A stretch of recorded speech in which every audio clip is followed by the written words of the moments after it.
Welcome to another episode of the Gentleman's Motor Racing Team. We are competing in motorsport as a fun experience, and we're kind of unique because most of our sponsorship is through crowdfunding through lovely people like you. In this episode, we're running through some of the final preps ready for us to compete in the Jersey Rally in 2025 in our 1969 Mark II Classic Mini. We have some very specific goals when we go rallying. The first one is to have fun, the second one is to try and finish the rally, and the third one is to finish in a higher seeding than when we started. And right from the start, I've been very adamant about not spending any unnecessary funds on performance parts, as making the car faster or even trying to win doesn't achieve any of those three goals. However, spending money on reliability does help with the last two. However, our best result today is actually winning our class at the Isle of Wight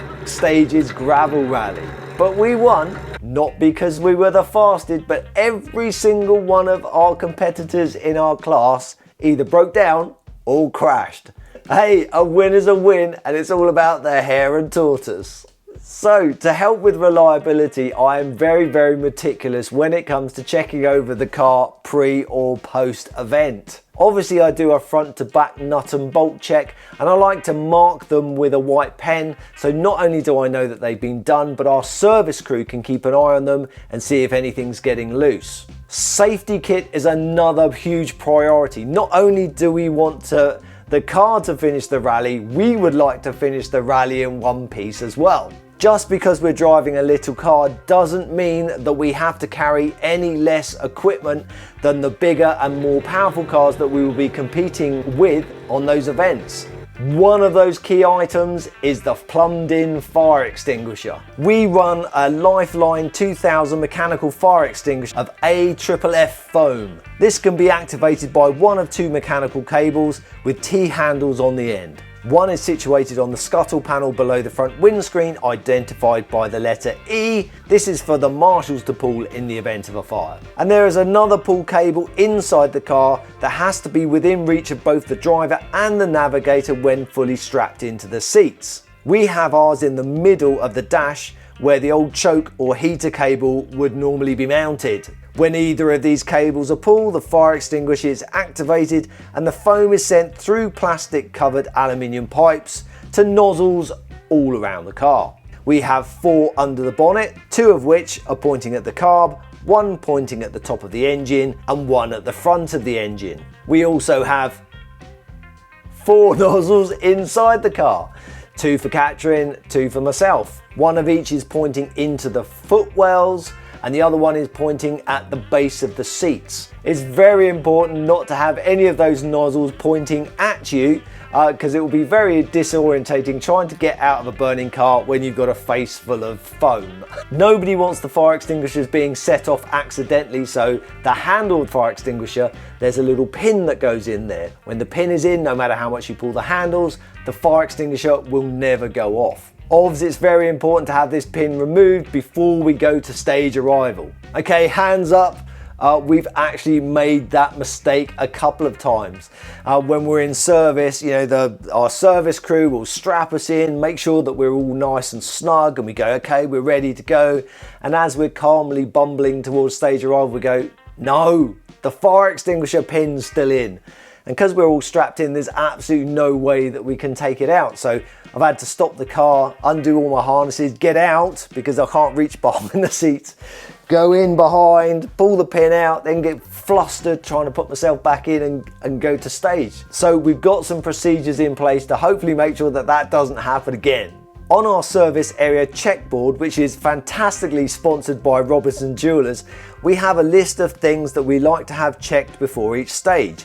One of those is to make sure the pin is out before the start of the rally and back in at the end. I also learnt a trick from the late great Ken Block. On one of his YouTube videos, he said that he had a little tag that he velcroed on the middle of the steering wheel. So we've done exactly the same. Basically, when the pin is in, the sign is on the steering wheel. When the pin is out, I unvelcro it from the steering wheel, and I've got a little Velcro pad on one of the switch panels on the roll cage that then keeps it out of the way. So it's literally in my face, it says pin in. Last resort, if all of that fails, I've actually got a red lanyard that I've clipped around the fire extinguisher pin and looped around the harness bar. So even when I'm strapped in, I can actually reach my hand between the two seats, grab hold of the lanyard, give it a little pull up, pin comes out. All of those things just basically have come through experience of making that mistake multiple times. However, that is not our only form of putting out a fire. The rules also say that we have to carry a smaller handheld AFFF foam fire extinguisher. Obviously, we can use that to put a fire out in our own car, but more importantly, if you come across a crashed car on fire on stage, you can take it out and rescue your fellow competitors. This also has to be easily accessible, and I've mounted that under my knees in front of the driver's seat. So the plumbed in fire extinguisher and the handheld fire extinguisher is the minimum requirement that you have to go stage rallying. So the issue is, if you use that small handheld fire either for yourself or for a competitor, hang on, you now don't have the minimum requirement to be able to continue the rally. So many crews carry extra fire extinguishers. So we do exactly the same. We've got another handheld AFFF fire extinguisher under Catherine's knees in front of the navigator's seat. And we also carry a fire stick. As part of my job, I've used fire extinguishers quite a few times, but I've never actually activated a fire stick. I'm very keen to use a fire stick, but I really don't want to be using it to put a fire out on our classic Mini. When we were building the Rally Mini, we started a GoFundMe page to see if anybody would be interested in sponsoring the fire suppression system. And Catherine and myself are so humbled by all those that donated towards the system. It's been amazing. And I'm so glad that we haven't had to use it to date. Now, the fire extinguisher system doesn't last forever. Basically, after 10 years, the whole system has to be replaced. Up until that point, the fire extinguishers have to be serviced and refilled every 2 years, whether you use them or not. Punch holes on the label show the date of manufacture and the date that they're due to be serviced. Our system was manufactured in 2021. We had them serviced back on the 24th of October 2023. And if you look at the holes punched in the service certificate, it's due in October 2025. Now that's where I got a little bit confused. Now, if the holes are punched in October, does that mean that the fire extinguishers are out of date in October? Or does that mean that you can use the fire extinguishers in October and they're out of date in November? So I contacted our local scrutineer here on the Isle of Wight, and he said, no, that's fine. If it's stamped in October, you can use them in October and they will go out of date in November. That's good news because the Jersey Rally is in mid-October. Woo! However, for those that don't know, we live here on the Isle of Wight and we don't have an approved motorsport fire extinguisher service company here on the island. And the second issue is that we can't send or receive fully charged fire extinguishers through the post, either via Royal Mail or by a courier. It's not because the post system won't allow it, but it's because the ferry companies who carry the post won't permit it. What are they worried about? So yes, we could kind of break the rules and not tell the postie that there's a fire extinguisher in there when we send them off to the mainland to be serviced, but any reputable, that's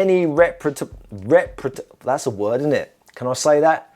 Reputable, why can't I say it? Any fire extinguisher company worth their salt certainly would have to declare what they're sending back to us.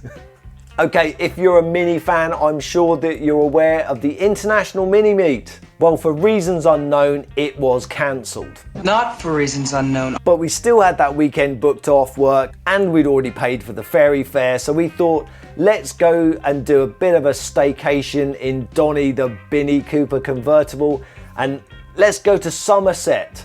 Why Somerset? Not only could we go to places we've never been before, but we could also go to Merlin Motorsport that's based at Castle Combe Motor Racing Circuit.